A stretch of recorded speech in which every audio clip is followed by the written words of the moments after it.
Number 5 on this list is the Ritual to the Other Side. This is a ritual performed to let you experience a little bit of the demon world. Now, unlike some of the other demonic rituals on this list, it's relatively tame, and your life, it's not going to be at stake. However, the mental strain that it can have on you can be extremely costing. You're going to need a sizable mirror, enough that you can put both of your hands flat on it while still seeing your upper body, a completely pitch black room with absolutely no light whatsoever, a singular candle, but one that isn't too large and won't illuminate the whole room, just something where you can see yourself. Also, an alarm and somewhere to sleep. Now, after you have your items, go take a nap. You want to set your alarm for roughly 2 hours of sleep so that when you wake up, you are decently dazed and not fully aware. Right when you wake up, go to your room with your mirror and make it pitch black. Then light your candle and have it somewhere out of sight, just enough light that you can make out your face in the mirror. You want to place both hands on the mirror roughly shoulder width apart and start to stare at yourself. Focus on yourself. Your focus needs to be impeccable if you want this to work. Now start to alter your breathing. A slow breathe in and a longer exhale. You want your mind and your body to go completely blank and feel as if they're exiting your body. If you're doing all of this properly, then you should start to feel subtle vibrations in your hands that ring throughout your arms. This should be followed by your face starting to distort as if you were hallucinating. Now is when the real images start though. People have reported seeing flashes of loved ones who have died where they're supposed to be standing in the mirror, or have their own bodies start to morph into a demon. Sounds and voices will begin to ring throughout the supposedly silent room, and in extreme cases, your entire room will morph itself into a fiery hell. You have now calmed your mind to a state where it is capable of comprehending the demon realm, and you are in it. Now, it's relatively easy to snap out of this place and no harm will come to you, but that's not the case for some people. This experience can be extremely jarring and haunt people for the rest of their lives. In very rare cases, people who have tried this have descended into a deep depression or even madness. I can only imagine that knowing what is on the other side and what could be potentially waiting for us is a very scary place to be. Sometimes, guys, ignorance truly is bliss. Number 4 on this list is a game called the Devil's Game. In this ritual, you will basically be summoning the devil, and summoning the devil can be extremely dangerous. To perform the Devil's Game, you will need a few items. A can of salt, 7 candles, red or white is preferred, a lighter or match to light those candles, some red string, it could be rope or yarn if that's what you have, but the color has to be red. You'll also need a full-length mirror. Mirrors are pretty common in these rituals, by the way. And lastly, this must be done in a church, and it must be done at midnight when you do it. Also, you are not allowed to have anything electronic or any religious paraphernalia that may help you, like holy water. Now take your salt and surround the mirror on the ground. Then wrap your mirror with the red string. Take your candles and light them and space them out around the mirror as well. All of these things are actually to help protect you from the devil. The summoning you still have to do. To summon the devil, you actually have to do something sacrilegious in the church. This could be anything, but I think the easiest would be some sort of vandalism. Do that and then close all the doors to the room and kill the lights so that you're only lit by the candles. Close your eyes now and count to 10 with the distinct image of the devil in your mind. After you reach 10, open them. You should be staring directly at the devil in the mirror in place of yourself. Now, the devil didn't come all of this way just to look at you. He wants to play, and the game is a simple question and answer game. If you get something right, he'll answer your questions truthfully, but it's not that easy. This is the devil, and the questions that he asks will be specifically made to stump you. In fact, the questions that he asks will be ones that you're never 100% sure that you know the answer to, and therefore you can never be 100% sure if he is telling the truth to you or a lie when he answers your questions. So when you ask him, how am I gonna die? And he answers with, you're gonna get hit by a bus, is that the truth?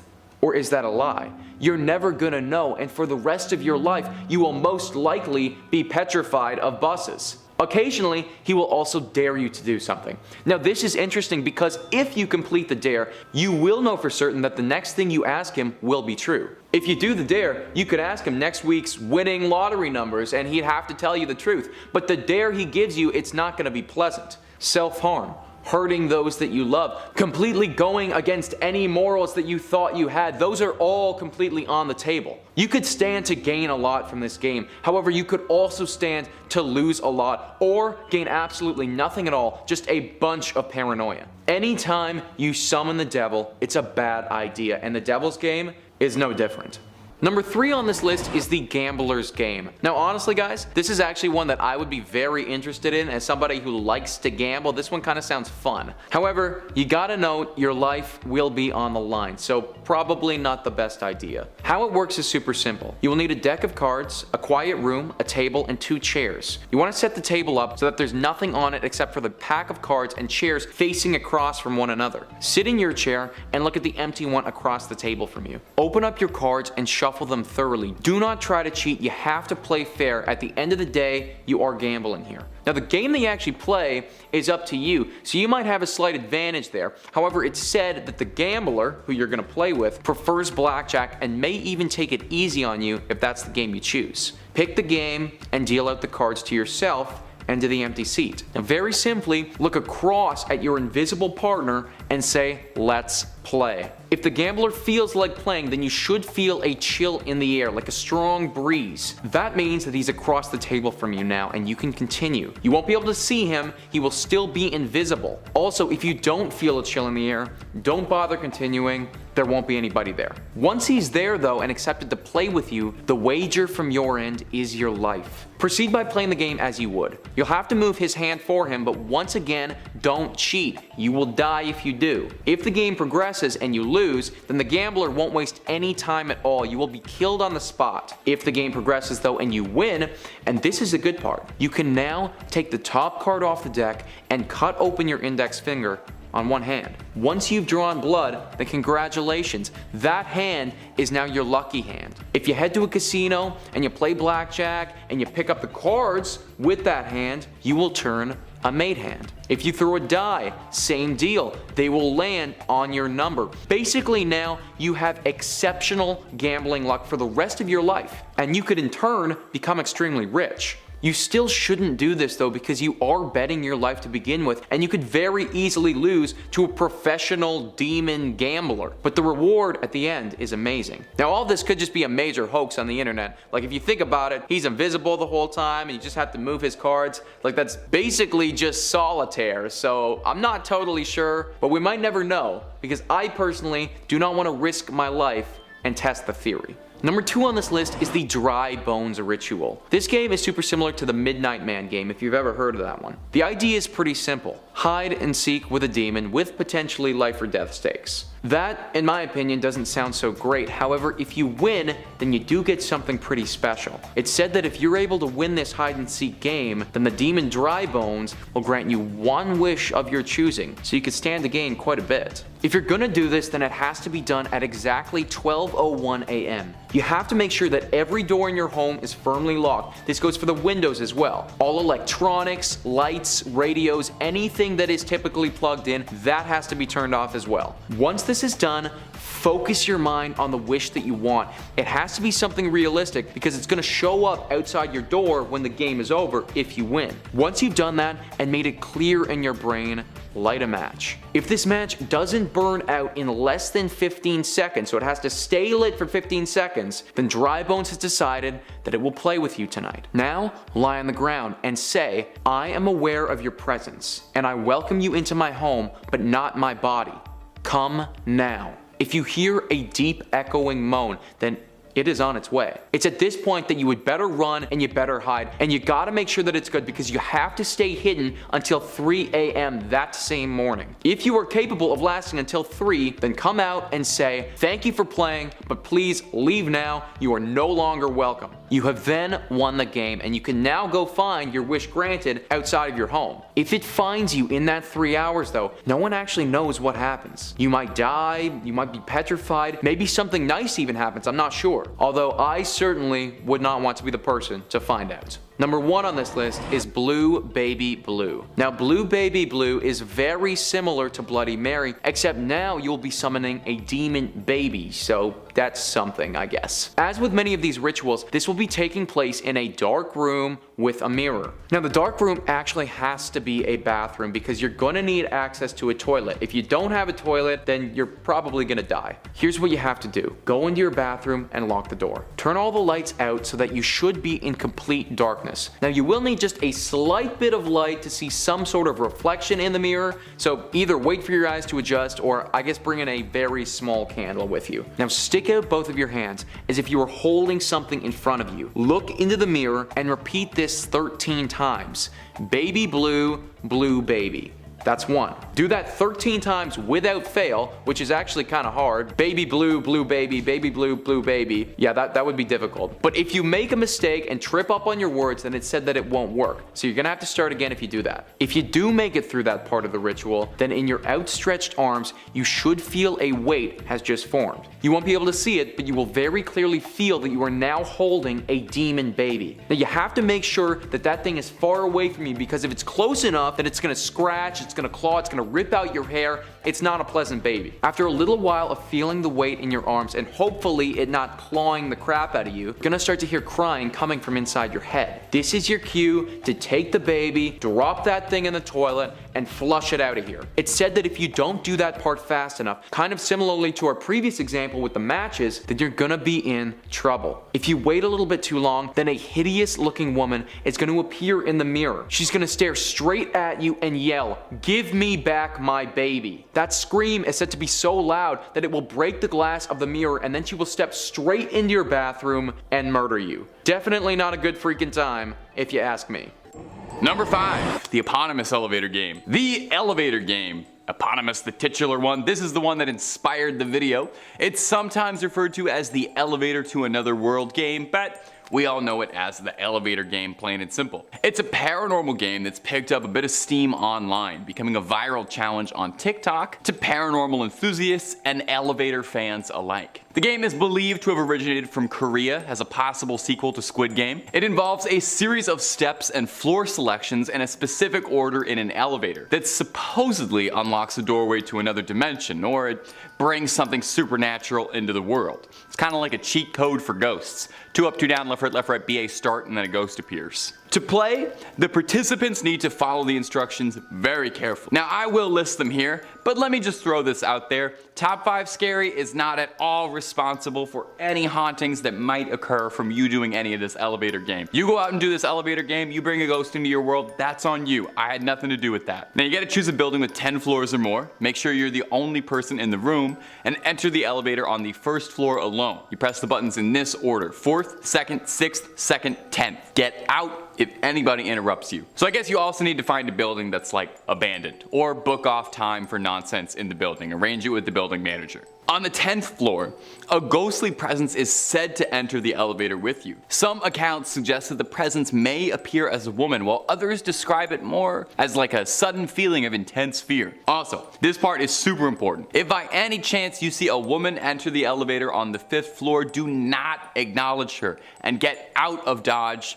That is believed to be a very malignant spirit that is going to ruin your day. If you're getting yourself in over your head and you want to get back to your chill dimension, all you need to do is press the buttons in reverse order. If the elevator ascends to the 10th floor, unfortunately you have condemned yourself to spiritual damnation. Totally sorry about that. Is the elevator game real?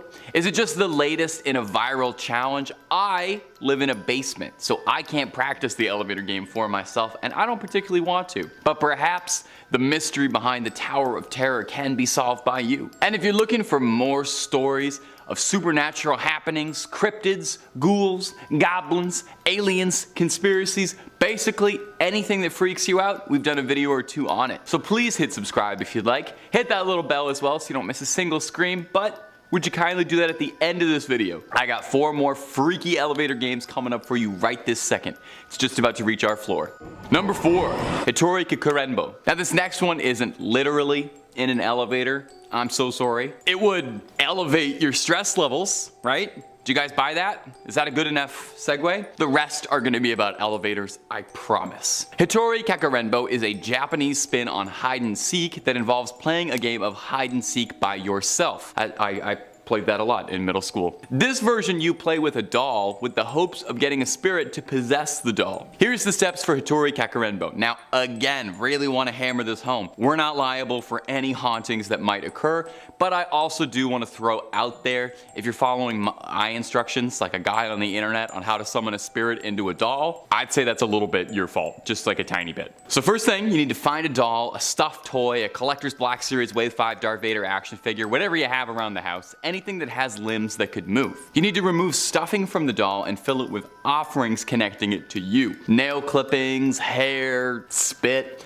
anything to connect a physical connection between you and the doll in the spirit world. Then you create a little name tag for the doll. You tie a red string around its neck with the name on it. You fill a bathtub with water, submerge the doll, and turn off the lights in the room. You close your eyes, you count to 10, and then return to the bathroom. You take a sharp-edged object like a pair of scissors or something and say, I am the first it, and then you say the doll's name, and you say that's the second it. And then you find a hiding spot somewhere in the room. The idea is that if you did this correctly, a spirit will come into the doll and try and find you. Or you'll just end up with a very wet Tickle Me Elmo doll and feel kind of silly. Now they don't say this anywhere, but you should take an elevator after you do this, just to, I don't know, shake some evil out and to try and tie this to the other 4 points. Number 3 on this list is the elevator game. The elevator game is a demonic ritual of sorts that is supposed to grant you the ability to enter another world. This other world is considered by most to be a demon realm. The game itself started in Korea, but has slowly gained more intrigue across the world from people looking to potentially enter hell. To do this, you'll need an elevator in a building that's at least 10 stories tall. The building that you're in should ideally be as empty as possible. Get in your elevator and then proceed to these following floors in order. First, you go to the 4th floor, then you descend to the 2nd floor, then up to the 6th, and then back down to the 2nd, and then go all the way up to the 10th floor, and then finally back down to the 5th. Now at the 5th floor is when things get interesting. People have done this and have reported having an encounter with a woman. This woman looks normal on the outside, but I promise you that she isn't to be trusted. She will enter the elevator from the 5th floor and do anything she can to gain your attention. This could come in the form of flattery, or she may even antagonize you, but whatever you do, do not pay her any mind at all. There doesn't seem to be a conclusive answer to what happens if you speak to her. However, death or an eternal haunting, these are very much on the table. Once she enters and you don't speak to her, press the 1st floor. If you descend to the 1st floor, get out of the elevator and don't look back. You weren't accepted into the other world. If the elevator starts to go up when you press the 1st floor though, then congratulations, you just made it into the demon realm. The elevator will rise to floor 10, and when the doors open, you will find yourself staring out at a very different version of the 10th floor. From my understanding, it looks very similar to the other side in the popular sci-fi television show Stranger Things. The lights will be out, darkness will flood the space. Apparently some people have reported seeing a red cross if you look out the windows. If you want to get back, then just repeat the steps that you did to get there and you should make it back home. Now this could all just be an elaborate prank to get people to hop in an elevator and waste their entire day by going up and down floors.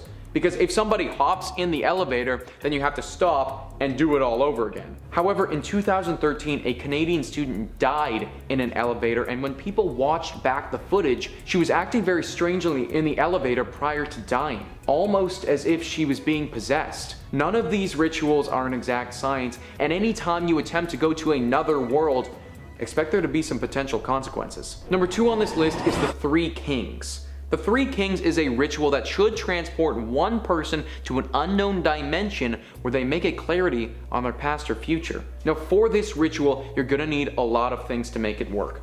A room without any outside light at all, a candle, a bucket of water, 2 sizable mirrors, an alarm clock, 3 chairs, a cell phone, and a friend that you trust. Yeah, I know, it's a lot of stuff. At around 11 at night, start setting up your ritual. Set up the chair in the middle of your room facing north and put the other 2 chairs next to it facing the same way. Take your mirrors and put them sitting in the chairs facing outwards. Have the bucket of water close by your chair. Now once all of this is done, it's time for you to go to sleep. Sleep until 3:30 a.m. in the morning.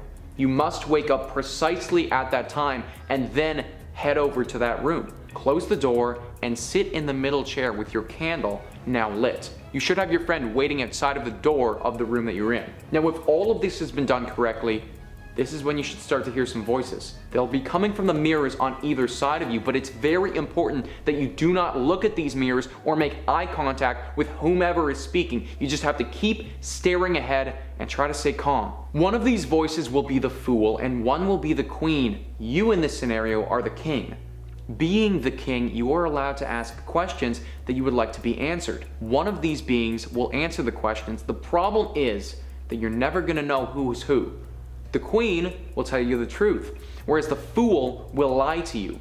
Not knowing who is who and having no way to find out makes it very difficult to discern the truth to these questions. Sometimes they may even respond to your question with one of their own, in which case you're obligated to reply. You will be able to speak to these beings for 1 hour, and right as that hour is up, your friend on the outside needs to get your attention. They should knock first, then try to call you.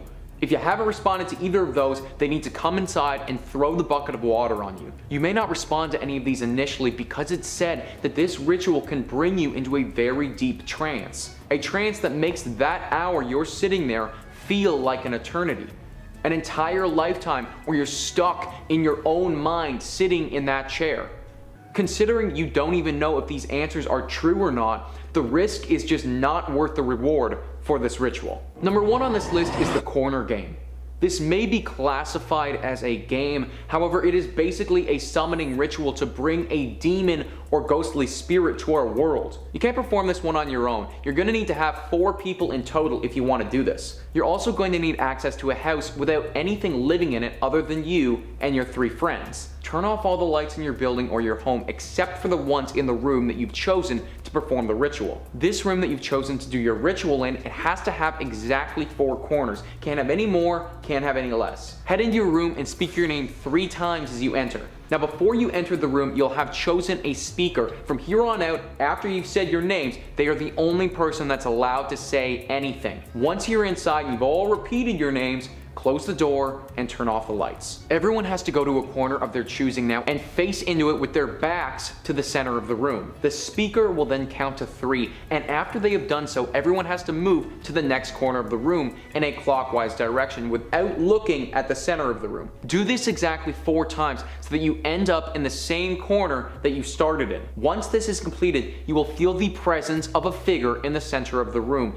This is the demon or ghostly spirit that you've just summoned. Now what's kind of ridiculous about this is that you've just summoned this being, but you're not actually allowed to turn around and look at it. You have to remain with your back to the wall and just feel its presence. After you've had enough, you need to do the completion procedure, which is where everyone says their full name backwards 3 times, and then one by one, exit the room hoping that the being doesn't follow you or isn't still there. People trying this game have reported having one of their members disappear and not being able to get them back. People have also said that sometimes the room is now forever haunted by this thing that you just summoned. Either way, I would never do this because you literally can't even see the demon that you just brought here. You go through all of this trouble, risk your life, to just stand with your back to the room, staring at a corner. Not really my idea of a good time. Coming in at number 5, we've got the Evoker. I'm gonna kick off the list with my personal favorite, even if it doesn't really fit the theme that I'm going for here. It's definitely a ritual and it definitely summons demons, but it's also for a different purpose than most, as one might say awakening a persona isn't the same thing as using a ritual to bring a demon into this world. Potato, potato. Anyone familiar with Atlas games should be familiar with all the different ways of summoning demons. You can use an app, head to the TV, or fire up any number of electrical gadgets to access the demons that'll help you fight. However, one stands out above the rest. Persona 3 is well known for its striking visual style, kick-ass soundtrack, and of course, the method by which you summon demons. If you want to summon your persona, you've got to find a gun-shaped evoker, put it to your head, and pull the trigger. That's right, we're summoning demons by shooting ourselves in the head. By the way, I don't recommend using this method in real life. But in the world of Persona 3, doing so will allow you to accept your own mortality, induce terror, and summon your persona. I'd say in terms of rituals to summon demons, this is an extremely simple yet hardcore way to go about it. No summoning signs, no special materials, just a gun, your head, and your emotions. Boom.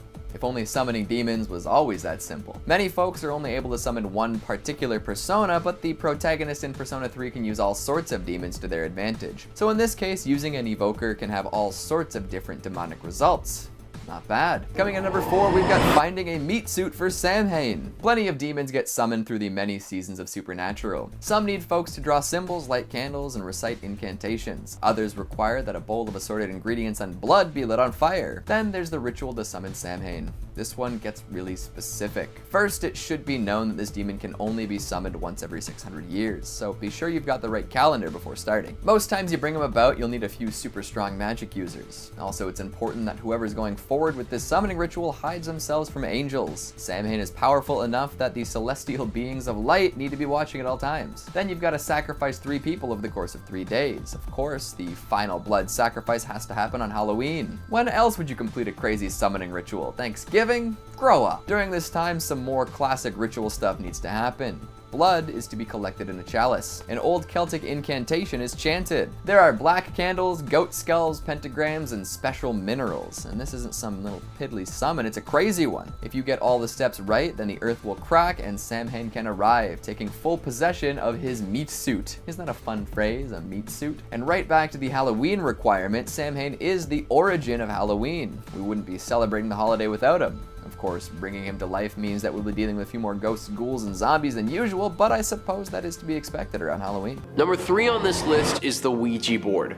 I haven't put the Ouija board on a previous list yet because I imagine you're all decently familiar with it, but considering we're on part 4, I think it's time to bring it up. The Ouija board was patented in 1891 and has been a staple in ghost stories for the 125 years that it's been in existence. The Ouija board, or the spirit board as some like to call it, has been paraded as a tool that can be used to contact the dead and speak with spirits. This board was initially made by Hasbro as a toy for kids, but many people nowadays associate it with the work of the devil. Using a Ouija board is quite simple, honestly. The board is typically structured where it has the words yes and no in the top corners. It has the words goodbye at the bottom of the board, and in the middle of it there's the entire alphabet along with the numbers 0 through 9. The board will also come with a planchette, and this is what you'll be using to spell out the answers to your questions. Get at least one other friend and place your hands on this device. Then begin asking simple questions to the board. You'll notice that the board will begin to respond and the planchette will start to move, even though you'll not be initiating the movement yourself. If this does happen, then you have now contacted a demon or a spirit. The problem with this board is that many people try and contact specific individuals, and it truly isn't that simple. A Ouija board is really like a scary dice roll. You may get lucky and contact the spirit of your grandmother who had passed, or you may get unlucky and contact a demon. The amount of stories associated with a Ouija board where things have gone wrong is truly endless. In fact, I made an entire video about it on this channel, top 5 scary demonic messages from a Ouija board. If you want to hear specifics on how crazy this thing can get, then definitely go and check that out. But my recommendation in that video and in this one is to never use one yourself. Number 2 on this list is the Dream of the Dead. The Dream of the Dead is a ritual performed by yourself as a means to hear what the dead have to say. This ritual is a little sneaky. It can only be performed on Halloween, so if you want to do it, then you're going to have to wait a whole nother year to try. To do this, you'll need 4 candles and something to light them with.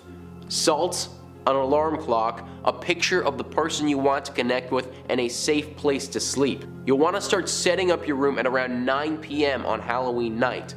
Clear the room of any electronics and make space on the floor. Spread your salt in a circle on the ground of the area you want to sleep. If you're sleeping in a bed, then make the circle around the bed. Place the picture you have beneath the pillow that you're going to use. Light your candles in a separate part of the room in a rectangle big enough for you to sit inside. Now that everything is set, you can begin. Go to your rectangle of candles and place yourself inside of it. Close your eyes and think about a group of people that are dead that are now surrounding you. Think about this image and say the words, "On this night of nights, I call the gatekeeper, divider of the realm of the living and the dead, and I demand communion with the peaceful dead." Now, go to your bed and sleep. Once you fall asleep, you should see the person whose picture is beneath your pillow. They will appear in your dream and speak to you. Don't speak back, just listen to what they have to say. The problem with this ritual is that sometimes it isn't that person who you intended, kind of similarly to the Ouija board. People have also reported feeling trapped in this dream, like it's never ending and their whole lives are being spent in this dream, or at least that's what it feels like to them. I think hearing from the dead could be cool, but I personally would not want to risk a harrowing experience with a demon in my dreams. Number 1 on this list is Serra Sarita. Serra Sarita is a ritual that originated in Spain and is used as a method of gaining information from a dead spirit. Whomst Serra Sarita is somewhat up in the air. Now, some people believe that Serra Sarita is one person and that she's the daughter of Lucifer. Others believe that Serra and Sarita are 2 different people, sisters that were brutally murdered, and now play this game with the living. Whether it be the daughter of Lucifer or 2 dead girls, you will be dealing with demon spirits, and that can always go wrong. To perform this ritual, you're gonna need 1 other friend. You also need 2 standard coins. Now, do not try to rig the coins so they're weighted, or you'll be killed. You and your friend can start at any time of the day. You just need to sit on the ground of whatever area you've chosen and say in unison, Serra Sarita, may I enter your game. Then, simultaneously, flip your coins. If both land heads up, then you can continue going. If both land tails up, then you stop immediately and do not proceed. If one is heads and one is tails, then it's said that you can continue, but do so with caution. Assuming you got both heads up, then proceed by asking Serra Sarita some yes or no questions. You need to go one by one, and you should never speak over yourselves. Ask her a yes or no question, and then both flip your coins. The same logic follows as before. Heads is a yes, tails are a no, and if they differ, then it's a maybe. When you've had enough, you must ask Serra Sarita, may I leave your game? Then flip your coins and continue to ask this question until you get heads. Leaving early, that's a big no-no, so don't do that. The ritual here isn't too dangerous, but it's what has happened after this ritual. People have reported getting haunted by some sort of demon figure following this game, or hearing voices in their heads that won't go away. Serra Sarita, whoever it is assuredly a demon, and they're not to be trusted. Well, there you have it, guys. That is our list of the top 5 demonic rituals you should never perform. Part 4. Number 5 on this list is the closet game. This is a game where you can make it so that your closet is forever haunted by a demon, because apparently this is desirable to some people. In fact, the entire point of the game is to simply summon a demon. It's very simple, and you won't need a whole lot of things to make it work. First things first, you're gonna need a closet, and this is where you're gonna be summoning your demon and where it's going to stay for the rest of your life, assuming that you perform the ritual properly. You are also going to need a box of matches. Get your matches and head to the closet. Now, you need to make sure that all the light in that room that your closet is located in is off. Having any light around will interrupt the ritual and it won't work. Get inside your closet and close the door. You should be in complete darkness at this point. Take one of your matches and hold it up to your face. Don't light it yet, just have your match there and ready to go for when you do need it. Now, say the following words: show me the light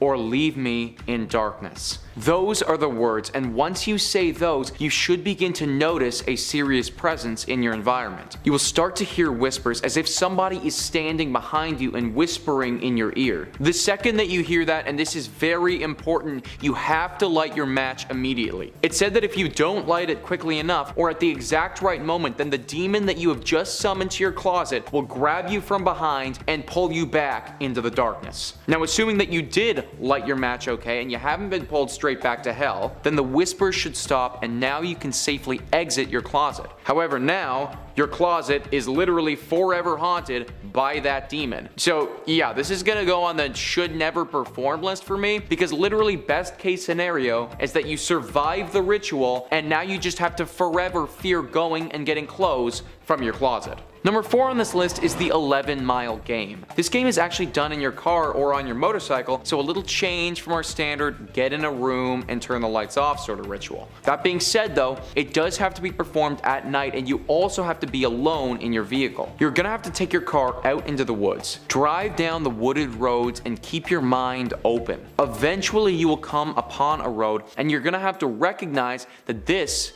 is the 11-mile road. There isn't going to be any bright flashing neon signs, so that's where your intuition has to come into play. Once you turn down the 11-mile road, there is no going back until you finish it. So ready yourself and then begin your drive. You have to make sure that your radio is off, same with your phone, and also have all your doors and your windows shut. As you're driving, things will begin to happen. The first mile, there's nothing. It's just a standard road. But by the time you get to the 4th mile, you may start to hear voices or notice movements in the darkness. Keep your eyes on the road and keep driving. By the 8th mile, your headlights will be flickering. The voices will be incredibly loud, maybe even from your back seat. You may see bright lights from the forest. Just keep your eyes on the road and keep driving. By the 10th mile, don't look in the mirror, don't look in the back seat. Your car may even stall and stop, but you can't panic. Quickly turn it off and then turn it back on and keep driving, because you can't stay in one place for very long. Last mile is the 11th mile, and your car will assuredly stall. You just have to tune everything out. Voices, feelings, sensations. Ignore everything. Close your eyes if you have to. Plug your ears. Whatever you have to do so that you don't look at anything. Just get your car operating again and keep driving. If you make it through the 11th mile, then you will reach a dead end in the road, and here is where you can finally stop. At this point, you've just made it through the 11-mile road, and you are granted with one wish that will manifest something physical inside your car. This ritual is only extremely dangerous if your focus shifts for any moment. If you trust your ability to stay super calm under the type of demonic pressure you would be experiencing from the 11th mile, then that's up to you. But just know that if you do stop, or you do look at something, then the consequences could be very dire. Number 3, CE5. Demonic forces come in many shapes and sizes. I chose this topic next on the list because I feel that this is the way we're headed, and it's absolutely terrifying for our world and theirs. Dr. David M. Greer is an American ufologist and founder of the Center for Study of Extraterrestrial Intelligence and director of the Disclosure Project. CSETI started in 1990 to create a civil and research-based initiative to contact ET civilizations. The group defined CE5, or Close Encounters of the Fifth Kind, as human-initiated contact and communication with ET life. CSETI claims to have over 3,000 confirmed reports of UFO sightings by pilots alone, and CSETI has designed a protocol for human-initiated contact to UFOs using a form of consciousness. Oh yeah, and high-grade military lasers. Namaste, dude. Hey, that's pretty sick. The goal of which to publicly disclose the government's alleged knowledge of UFOs. I'm all for it. Extraterrestrial intelligence, and of course, advanced energy and propulsion systems. The summoning part comes in the form of Greer's overnight trips to see these ETs in person. This week-long intensive workshop is limited to about 25 guests and provides an intensive training program with Dr. Greer, which each night will go out and make contact using the very effective CE5 contact protocols. Located in Costa Mesa, California, researchers can expect to be alongside him for a lesson in meditation and consciousness. Greer has an audiobook out on how to summon ET craft yourself, and has numerous documentaries surrounding the topic. What do you think? Is this guy a real deal? I think so. Especially with all this UAP NASA stuff that's going on. Who knows? Number 2, Furbies. If you grew up in the 90s like me, then you must remember Furbies. They were everywhere. And then all of a sudden, nowhere. A Furby is an American electronic robot toy that was originally released in 1998 by Tiger Electronics. It resembles an owl or gremlin-like creature and went through a period of being a small craze to have become an overnight sensation in the 90s. Following its holiday season launch, with continual sales up until the year 2000, over 40 million Furbies were sold during the 3 years of its original production, with 1.8 million sold in 1998 and 14 million in 1999. Its speaking capabilities were translated into 24 languages, and this is where it starts getting messed up. And I know, because I had one. Furbies were the first successful attempt to produce and sell out domesticated enhanced AI systems. A newly purchased Furby starts out speaking entirely Furbish, the unique language that all Furbies use. Cute. But it's programmed to start using English words as soon as it learns them, in place of Furbish over time, as it just sits there, listening to you. Or sometimes even in the middle of the night, demonically talking to you. Remember that? The voices? Feed me, feed me. This process is intended to resemble the process of gibberish and learning English slowly. So sophisticated for its time. The updated Furby with voice recognition and more complex facial movements was sold by Hasbro between 2005 and 2007. Another updated Furby with even LCD eyes and a mobile app was released for the holiday season in 2012. There were a couple of red flags that had us convinced they were possessed right from the beginning. First off, they don't speak with batteries. Even if the entirety of the wiring is ripped out of them, they wake you up in the middle of the night, usually saying some messed up shit from the other room, and would occasionally start speaking in tongues. I know, because I heard it. I'm pretty sure that's all the red flags and requirements of a haunted toy, people. And number 1, haunted video game. The Haunted Majora's Mask cartridge story, commonly referred to as Ben Drowned, is a creepypasta story and deep web find. This one personally gives me chills just thinking about it because I've personally watched a 5-hour speed run of this craziness. Please do some homework, you must, on this one. Not only because Majora's Mask is a beautiful game, but the crazy horror urban legend that was born is very scary. The story retells paranormal events that occurred to a sophomore gamer on a college campus upon receiving a second-hand Nintendo 64 cartridge from a friend claiming that he had received the game from an old man throwing out free games. Excited, the gamer tore home and tore into this game.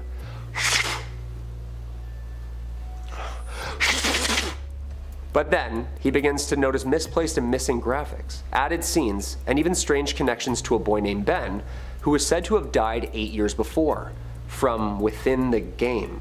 Huh? Majora's Mask is already scary enough. The story attracted many believers from all across the Zelda fandom community, including myself, and still does time to time, although sources have confirmed that this is just a story made up from developers and run to consumers. You got me, dude. I sat through like 6 hours of Link snapping his back, terrified. Number 5 on this list is Sugiura. Sugiura is a Japanese fortune-telling ritual that's goal is to tell the user their future. To do this, you're gonna need to summon what many people believe is an undead spirit or a demon, and whenever you do that, there are always some risks involved. You're gonna need a few things to perform this ritual. A comb, something to cover your face with, not just a mask, but your entire face has to be covered, and to be at a crossroads that won't be busy. Head to the crossroads with your comb and your face covering. You'll want to get there around 11:50 at night. When the clock hits midnight, take your comb and stroke the teeth of it so that it makes some noise. Then say the following words: Sugiura, Sugiura, grant me a true response.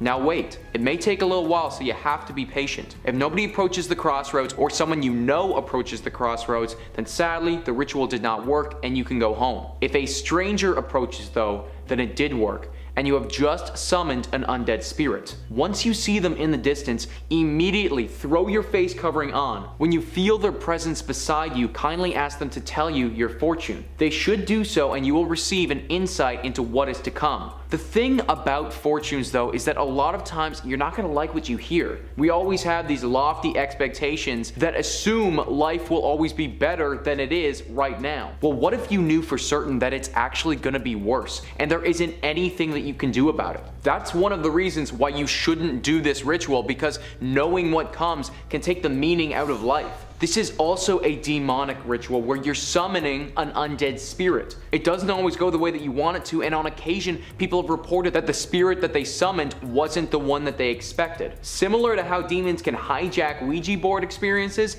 they could do the exact same thing here. Number 4 on this list is the concentration ritual. This is a pretty strange one where you'll actually learn how you're going to die. If you want to do this, then you won't be able to do it by yourself. You're going to need another person to help you. Close your eyes and clear your mind. Have your friend stand behind you and lightly pound your back as they begin the concentration chant.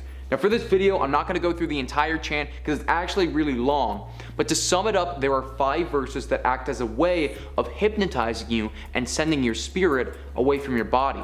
When it finishes, your friend from behind you will give you a light push that should make you stumble and fall forward. As you're regaining your balance, open your eyes and you should see a color. The color that you see determines how you're gonna die. For instance, red means that somebody's gonna stab you. White means that you will die of old age and you'll go to heaven, whereas black means that you'll die of old age and go to hell. The thing about this game is that you'll never know when this is going to happen to you. So you may learn that you're gonna die from being stabbed, but never know when or by who. So for the rest of your life, you will be living in constant paranoia of somebody stabbing you. I think when it comes to death, Ignorance truly is bliss, and learning about how you can die can only ever make your life worse right now.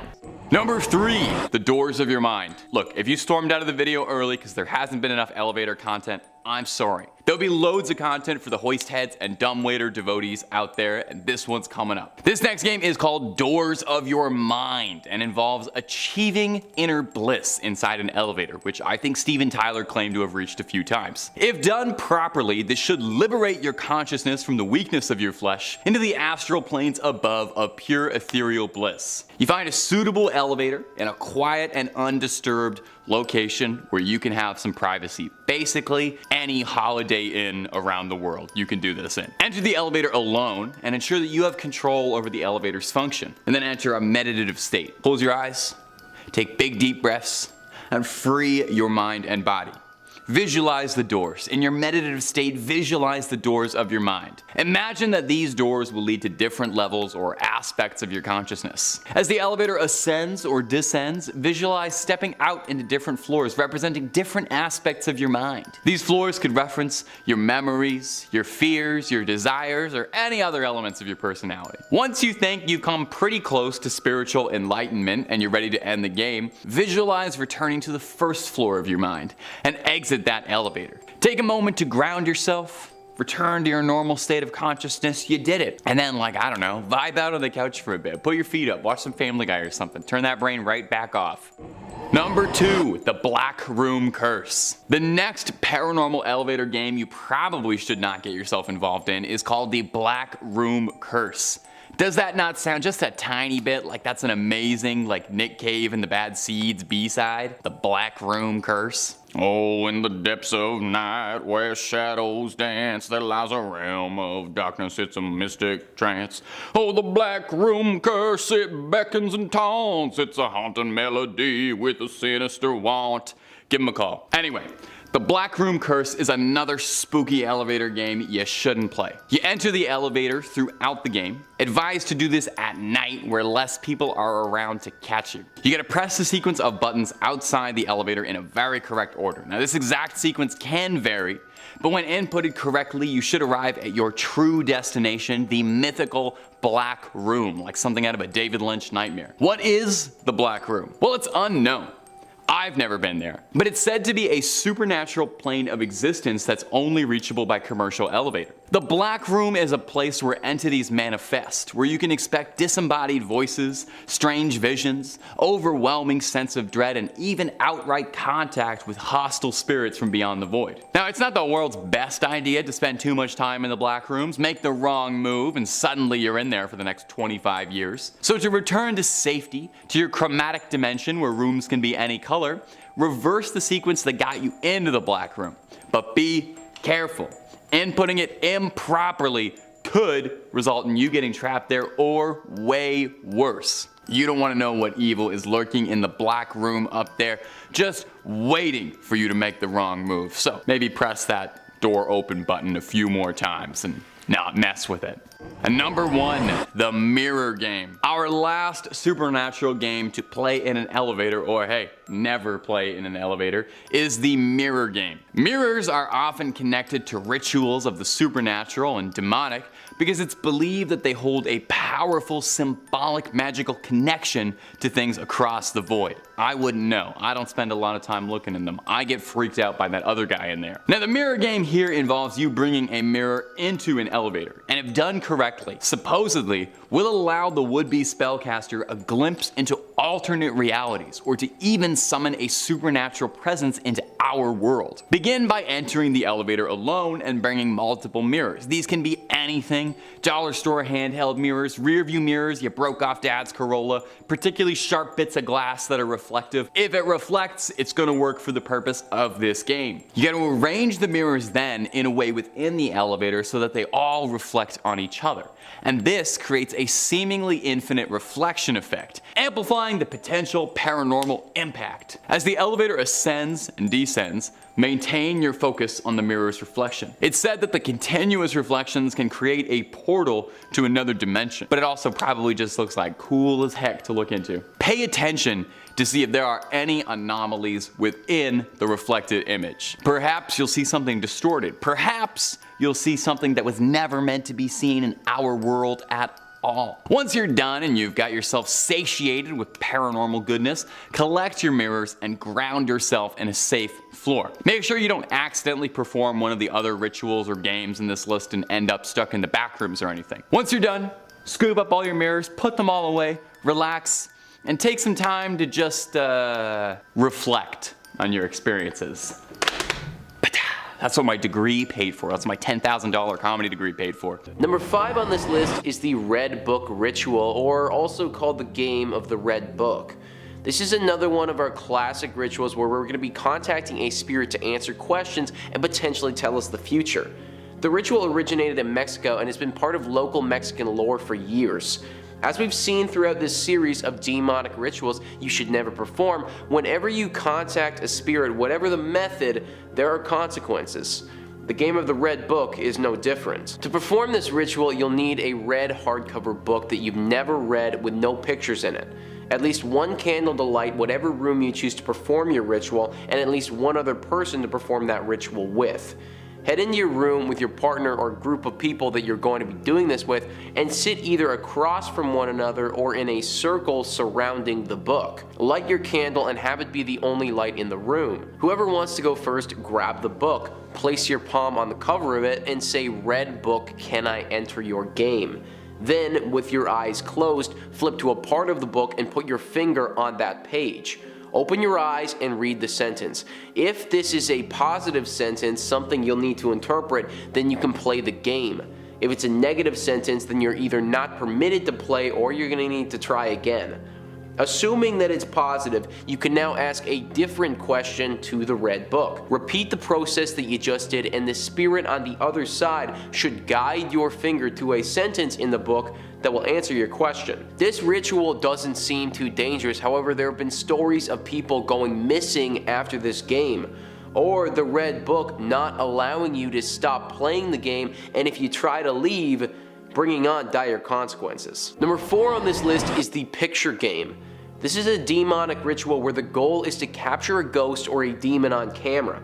For this to work, you're going to need a wide array of unique items. Some string long enough to make a circle out of it, scissors, a small mirror for you and every person who intends to partake in this ritual, a camera with a flash, but it can't be a phone, it's got to be an actual camera, a glass to drink out of, some wine, and a quiet room. Once you have all of these things in place, you and the others doing this will want to start at midnight. Tie your string into a circle and place it in the center of your room. Put your glass in the center of it and fill it with the wine that you brought.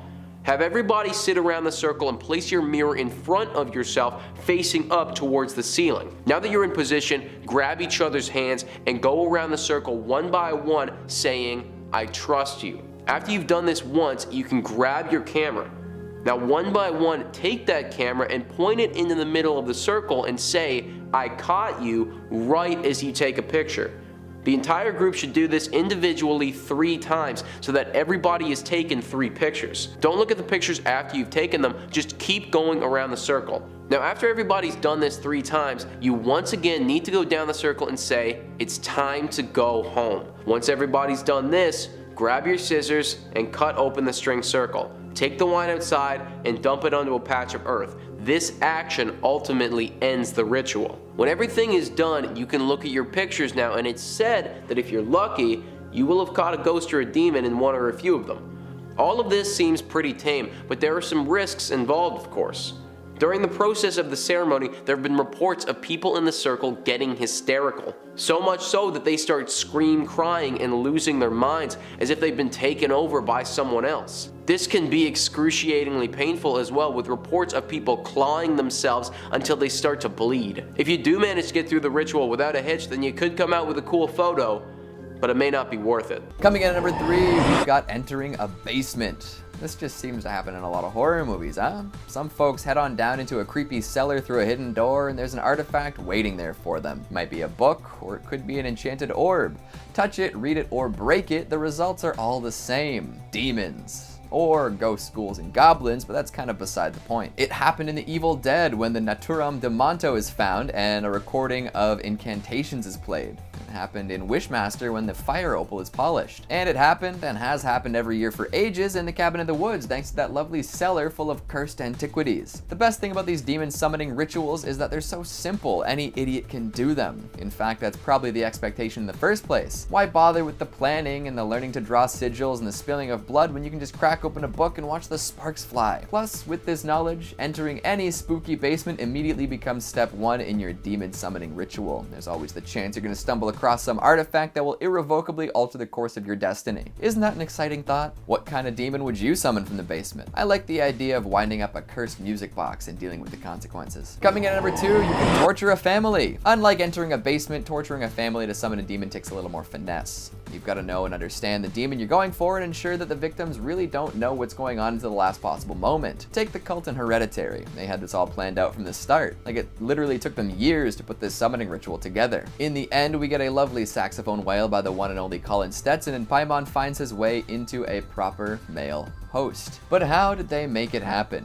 We follow the Graham family for most of the flick, meaning that we're not exactly privy to the details of the ritual. Thankfully, Madeline Aguilar interviewed some witches for the cut to find out a little more. Turns out that Paimon is listed in a Solomonic grimoire, which sort of outlines what he does and how to summon him. A summoner would need to draw a magical circle around themselves and a triangle just outside of it. They've got to be wearing the correct seal and be ready to offer the demon all sorts of stuff upon arrival. Plus, there might even be some additional demon managing involved. If you remove Paimon, who was once considered a king of hell, who was going to cover for him? It's just like real life work, but more supernatural. As is the case in most situations, the movie summoning was a little different from real life summoning, but still, going behind a family's back to switch the souls of their 2 children by decapitating one and possessing the other is a pretty crazy ritual. Then there's the whole nude old people lurking in an empty house bit. That's a little less fun in my opinion, but maybe I'll understand when I get older. Finally, at number 1, we've got revenge. I haven't done any extensive canvassing to find out if this is true or not, but I feel as though revenge is a primary driving force behind plenty of demonic summons. Don't quote me on that, but consider the implications. People want a lot of things: a large automobile, a beautiful house, a beautiful wife, but not everyone's willing to put it all on the line to acquire those things. However, once someone is possessed by a need for revenge, there isn't much that will prevent them from getting it. So if they have to summon a demon and give up their future, so be it. Revenge will be served. A prime example of a revenge-fueled ritual has to be that in the movie Pumpkinhead. Poor old Ed Harley loses his son to some rowdy dirt bikers and swears he'll get them for this. There are no rituals for bringing his son back, but there are rituals for getting revenge. He learns this from the old witch Haggis, who tells him that vengeance comes at a terrible price. Ed is fine with this and uses his son's blood mixed with his own to turn a corpse into the demon known as Pumpkinhead. Thus begins a horrifying rampage fueled by blood, one that can only be stopped by completing the ritual. And the only way to do that is for the man who summoned the demon to die. Ed Harley, who summoned a demon for revenge, realizes that it wasn't the right call. He ends up taking the place of Pumpkinhead in the grave.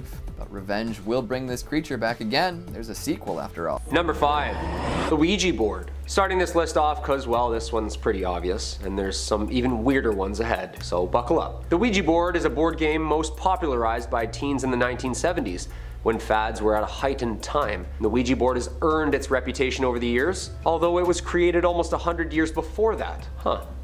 Go on. The year is 1891, and as the first ads started appearing in papers, Ouija the Wonderful Talking Board. Extra, extra, read all about it. The title from a Pittsburgh toy and novelty shop. The first paper described a magical game that answered questions about the past, present, and future with marvelous accuracy. An advertisement in a New York newspaper titled it interesting and mysterious as proven at patent office before it was allowed.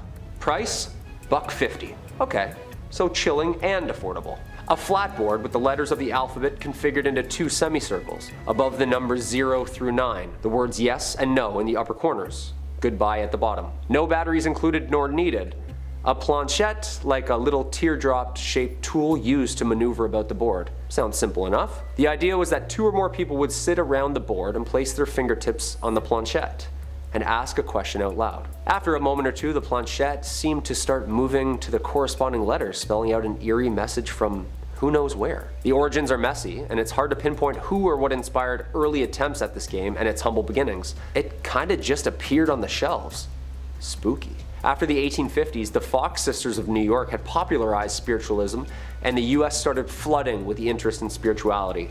towing the line of religion-related thrill-seeking. The Kennard Novelty Company exclusively made and marketed these talking boards. One thing, however, is that they didn't have a name for this new game. Apparently, the lore goes that one of the men who also owned and founded Kennard Toys' sister was a medium, and when asked the board what it would like to be called, to which it responded, Ouija. When asked what the name meant, it responded with, good luck. Terrifying! Hey, at least good sportsmanship.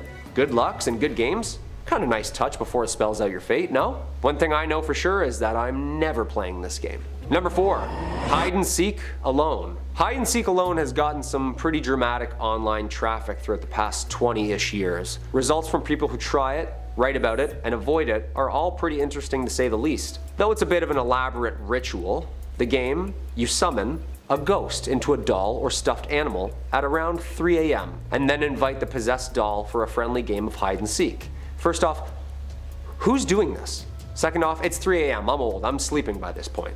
Third, I don't do dolls, man. Creepy. Surfacing in the 2000s on the deepest spots of the web, this frightening and spiritually challenging game has made waves and enforced that serious problems could arise if played wrong. How do you mess up hide and seek?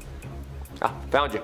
In some cases, the rituals call for very specific details. Other times, a very loose game setup. Some dolls were even stuffed with rice instead of cotton, and apparently toenails from the player for a DNA connection were added to the object. It's at times like these that these legends start sounding very fake.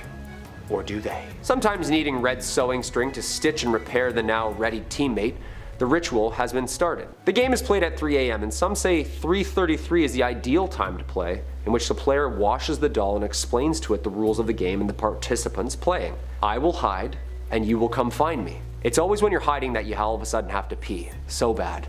Always. And what happens when the doll finds you? Apparently the deep web has story after story about the countless effects on this game and doesn't recommend it, due to all the stresses to come after. Apparently the process of ridding the spirit of your home at the end of the game has been the most challenging part. Who'd have thought? Would help if there was an instruction manual, of course. Of course I won't be playing this game at any time soon, I'll be sleeping at that hour.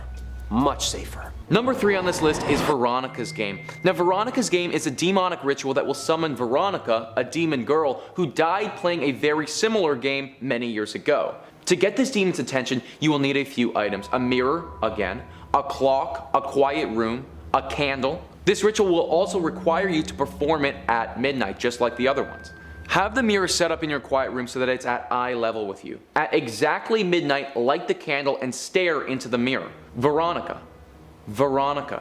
You have to repeat her name 9 times, staring at yourself in the mirror. After you have done so, extinguish the candle and leave the room. Now, why is this called a game? I don't really understand, because there's really nothing fun about it at all. She's with you now. The demon Veronica is now there with you, and whenever you are by yourself, you will feel her presence. You have just awoken a demon who doesn't want to be awake right now, and she's going to haunt you. You'll feel the temperature start to drop whenever you're by yourself. You may hear sounds that you can't identify or sense movement that you don't understand. It's said that if you ever make fun of Veronica in any way, then that's going to be the last thing that you do. This demon supposedly carries around a pair of scissors at all times and will use them on you if she ever feels that you're taunting her. This demonic ritual should absolutely never be performed because you stand absolutely nothing to gain and potentially your life to lose.